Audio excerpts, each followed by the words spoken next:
Hello नमस्कार आदाब सत श्री अकाल। Welcome to my YouTube channel Avinash sir classes. So students, आज के वीडियो में हम लोग बात करने वाले हैं लिवरेज का नेक्स्ट क्वेश्चन के बारे में। तो इससे पहले हम लिवरेज का 3 क्वेश्चन करवाए हैं। आज हम लोग कौन सा क्वेश्चन करने वाले हैं? लिवरेज का प्रॉब्लम नंबर 4।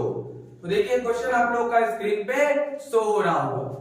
तो प्रॉब्लम नंबर 18 हम लोग कर रहे हैं, जिसमें जो हम लोग कब आया हुआ है, सीए फाइनल में का पेपर है। सीए का फाइनल का एग्जाम में जो 1996 में हुआ था, उसमें ये क्वेश्चन आया हुआ है। तो हम लोग का 6 सेमेस्टर में बेसिकली सीए और सीएस लेवल का ही क्वेश्चन सब ज्यादातर आने का चांसेस रहता है। तो हम लोग आज कर रहे हैं क्वेश्चन नंबर 18। तो क्वेश्चन आप लोगों को स्क्रीन पे शो हो रहा होगा। Please calculate DOL, DFL and DCL. तो क्या क्या कैलकुलेट करने बोला है? डीओएल निकालने यानी ऑपरेटिंग लिवरेज, एफएल डीएफएल मतलब फाइनेंशियल लिवरेज और डीसीएल मतलब कंबाइंड लिवरेज। तो ये तीनों ही निकाला, लेकिन यहाँ पे थोड़ा सा तरीका मतलब क्या होगा, अलग होगा। क्या है, क्यों ऐसा होगा? क्योंकि यहाँ पे सिचुएशन 1 और सिचुएशन 2 और फाइनेंशियल प्लान ए और फाइनेंशियल प्लान बी को क्या करके कंसीडर करके हम लोग को डीओएल और डीसीएल और डीएफएल का वैल्यू निकालना है। तो इंस्टॉल्ड कैपेसिटी कितना था? 4000 यूनिट का है। 4000 यूनिट का मतलब क्या है? अपना प्रोडक्शन कैपेसिटी है, जिसमें से एक्चुअल प्रोडक्शन और सेल्स हुआ है 75% ऑफ द कैपेसिटी, मतलब 75% की कैपेसिटी को यूज किया गया है। सेलिंग प्राइस है 30 रुपया, वेरिएबल कॉस्ट है 15 रुपया पर यूनिट। उसके बाद फिक्स्ड कॉस्ट जो है उसके लिए 2 सिचुएशन दिया गया है, सिचुएशन 1 और सिचुएशन 2 कंसीडर किया जा रहा है कि अगर 15000 रुपया फिक्स्ड कॉस्ट होगा तो क्या चेंजेस आएगा, अगर 20000 रुपया फिक्स्ड कॉस्ट होगा तो क्या चेंजेस आएगा। तो ये फिक्स्ड कॉस्ट को लेकर के 2 सिचुएशन है। और कैपिटल स्ट्रक्चर को लेकर फाइनेंशियल प्लान बनाया गया है, प्लान ए और प्लान बी, जिसमें बोला गया कि हम लोग कैपिटल स्ट्रक्चर किस तरह से मतलब कैपिटल कलेक्ट करेंगे। प्लान ए में बोल रहा है कि 10000 रुपया इक्विटी से लेके आएंगे और 10000 रुपया डेब्ट बोरो करेंगे, तो 20000 रुपया हो जाएगा। और प्लान बी में बोला गया है कि 15000 रुपया इक्विटी से लाएंगे और 5000 रुपया किससे लाएंगे? डेब्ट से। तो क्या इंपैक्ट पड़ेगा? तो आइए इस क्वेश्चन का सॉल्यूशन हम लोग करते हैं। तो हम लोग पहले लिखेंगे यहाँ पे स्टेटमेंट शोइंग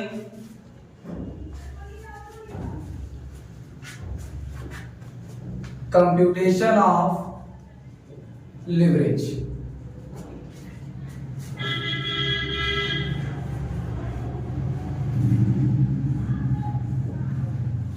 तो यहां हो गया पर्टिकुलर,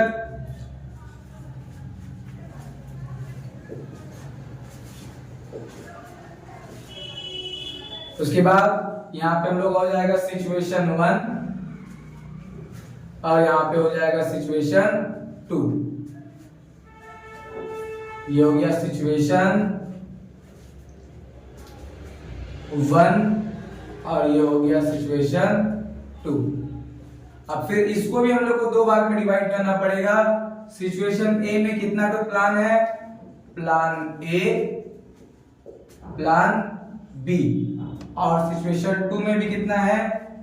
प्लान ए और प्लान बी। यहाँ पे 2 सिचुएशन और 2 प्लान के हिसाब से हम लोग को डीओएल, डीसीएल और डीएफएल का वैल्यू निकालना है। यहाँ 2 का जगह 3 भी हो सकता है, तरीका वही रहेगा। तो शुरुआत जैसे हम लोग करते हैं, क्या है पहले? सेल्स। और उससे पहले यहाँ पे लेकिन क्या बोला गया है कि कितना परसेंट कैपेसिटी यूज किया गया है? 75%। तो पहले तो लिख देते हैं यहाँ पे सेल्स से स्टार्ट करते हैं कि सेल्स कितना परसेंट कैपेसिटी यूज किया गया है? 75%। तो टोटल हम लोग का कितना था? 4000 का कैपेसिटी था, 4000 यूनिट का, लेकिन हम लोग कितना परसेंट कैपेसिटी अपना यूज कर रहे हैं? 75%। ये जो वैल्यू आ रहा है किस पे आ रहा है? यूनिट पे। तो 4000 का 75% निकालेंगे तो क्या होगा? सिचुएशन 1 के लिए भी 3000 होगा और सिचुएशन 2 के लिए भी कितना यूनिट होगा? 3000। उसके बाद हम लोग का क्या दिया हुआ है? सेलिंग प्राइस दिया हुआ है कितना रुपया? सेलिंग प्राइस अपना दिया है 30 और वेरिएबल कॉस्ट 15। हम लोग यहाँ पे लिखेंगे सेलिंग प्राइस पर यूनिट, जो रुपीस में है, जो कितना दिया हुआ है? 30। तो सभी के लिए सिमिलर होगा। तो इस तरह से हम लोग का क्या आ जाएगा? सेल्स आ जाएगा। सेल्स किस तरह से आएगा? जो हम लोग का सेल्स का यूनिट है उससे हम लोग मल्टीप्लाई करेंगे किसका? सेलिंग प्राइस पर यूनिट का। ये जो वैल्यू आएगा वो हम लोग इसमें आएगा रुपीस में। 3000 गुने 30 करेंगे तो कितना हो गया 90,000। सभी केस के लिए कितना हो गया वैल्यू 90,000 रुपया। उसके बाद सेल्स से हम लोग क्या लेस करते हैं वेरिएबल कॉस्ट। तो वेरिएबल कॉस्ट का भी यहाँ पे यूनिट दिया हुआ है, तो वेरिएबल कॉस्ट का भी वैल्यू हम लोग किस तरह से फाइंड कर सकते हैं, फाइंड आउट कर सकते हैं सेल्स का यूनिट से वेरिएबल कॉस्ट का भी पर यूनिट को हम लोग को क्या करना पड़ेगा मल्टीप्लाई करना पड़ेगा। इसका वैल्यू भी रुपीस में आएगा। सेल कितना है 3000 और वेरिएबल कॉस्ट का यूनिट कितना दिया है पर यूनिट रेट 15। तो 3000 से 15 में मल्टीप्लाई करेंगे तो कितना हो जाएगा 45,000। कितना आ गया 45। तो सेल्स से हम लोग वेरिएबल कॉस्ट माइनस करते हैं तो क्या आएगा हम लोगों का कंट्रीब्यूशन। कंट्रीब्यूशन कितना हो जाएगा 90 में से 45 अगर आएगा 90 से 45 माइनस होगा तो कितना हो जाएगा 45,000 सभी केस के लिए। फिक्स्ड कॉस्ट से क्या आ जाएगा चेंजेस आ जाएगा। फिक्स्ड कॉस्ट तक क्या सब में एक ही अमाउंट लिखा है कि वहां तक कोई भी प्रकार का चेंजेस नहीं है कोई भी सिचुएशन में। तो कंट्रीब्यूशन से लेस करेंगे उसके बाद क्या हम लोग फिक्स्ड कॉस्ट, जिसके लिए दो सिचुएशन बताया गया था सिचुएशन 1 और सिचुएशन 2। सिचुएशन 1 में कितना फिक्स्ड कॉस्ट है 15,000, तो सिचुएशन 1 में हम कितना लिखे 15,000। और सिचुएशन 2 में फिक्स्ड कॉस्ट कितना बताया गया 20,000, तो सिचुएशन 2 में कितना लिखेंगे 20,000।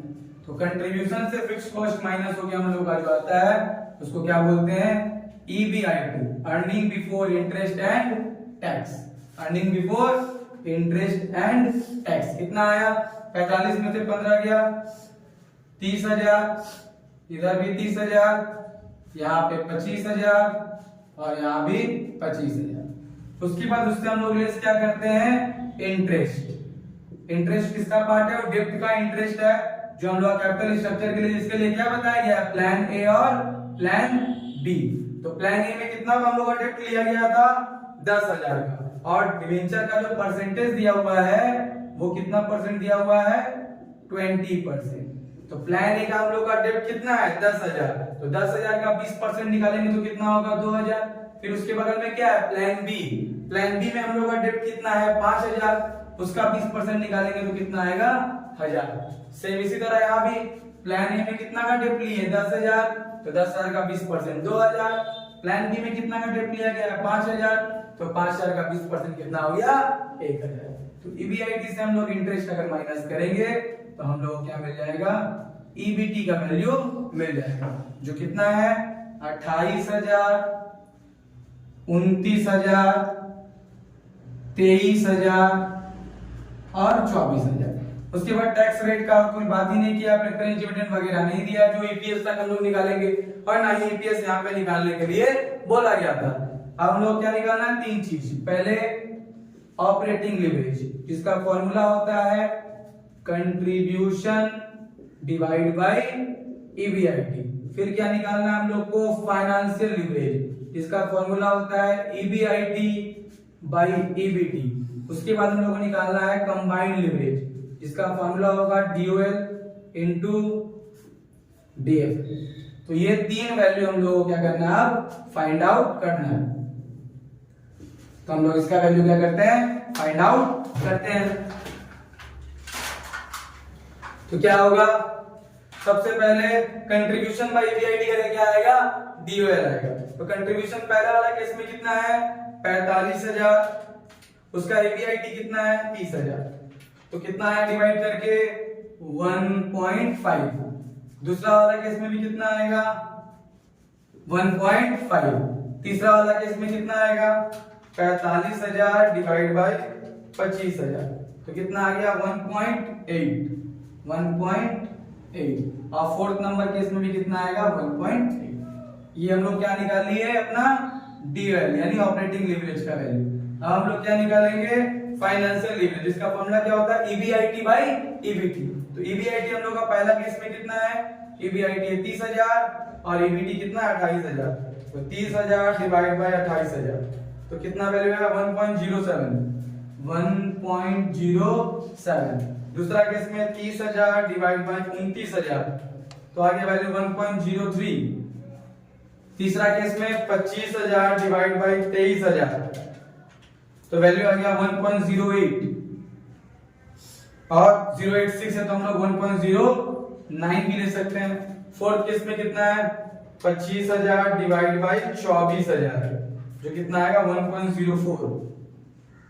तो ये हम लोग क्या निकल गया डीएफएल। डीसीएल निकालने के लिए दोनों का मल्टीप्लाई 1.5 इंटू 1.07, तो कितना वैल्यू है 1.605,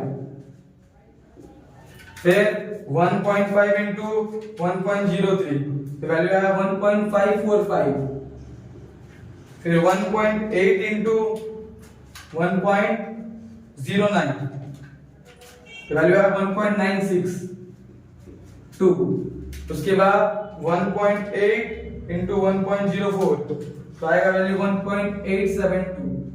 तो इस तरह से हम लोग ऑपरेटिंग लिवरेज, फाइनेंशियल लिवरेज और कंबाइंड लिवरेज क्या करते हैं, कैलकुलेट करते हैं जब क्या हो अलग अलग सिचुएशन और अलग अलग प्लान दे करके क्वेश्चन में, मतलब अलग अलग सिचुएशन और अलग अलग प्लान दिया जाता है। तो इसी तरह से हम लोग क्या डीओएल, डीएफएल और डीसीएल का वैल्यू फाइंड आउट करते हैं। आई होप ये वीडियो सबको पसंद आया होगा। अगर वीडियो अच्छा लगता है तो अपने दोस्तों के साथ शेयर कीजिए और वीडियो को लाइक कीजिए, और हमारे चैनल में अभी तक नए हैं और तो चैनल को क्या कीजिए सब्सक्राइब कीजिए। Thank you.